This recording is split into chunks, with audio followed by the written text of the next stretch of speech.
Hello' everyone, কমৰুনছ ৰেচিপিৰ নতুন আন এটি ভিডিঅ'লৈ আপোনালোক সকলোকে পুনৰবাৰ স্বাগতম জনাইছোঁ।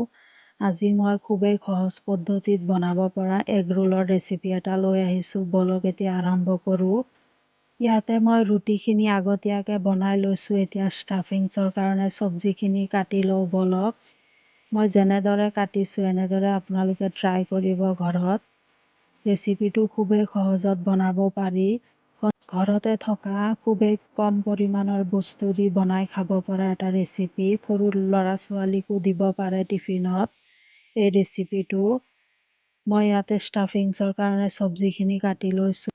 প্ৰথমে মই কেৰাহীত অলপ তেল দি দিছোঁ।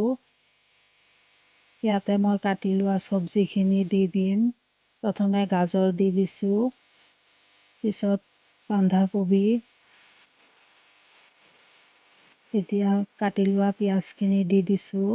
অলপ লৰাই ল'ম।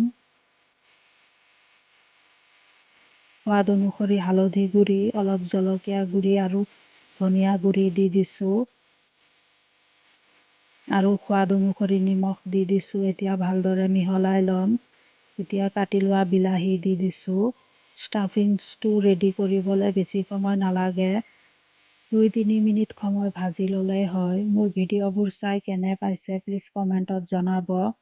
ভাল লাগিলে লাইক, কমেণ্ট, শ্বেয়াৰ কৰিব আৰু ফেচবুক পেজত মোৰ কমৰুনছ ৰেচিপি চেনেলটো প্লিজ ফ'ল' কৰি দিব। এতিয়া মই ৰুটিখিনি ভাজি ল'ম। ইয়াতে টাৱাত মই ৰুটি এখন দি দিছোঁ। এতিয়া ভালদৰে ভাজি ল'ম।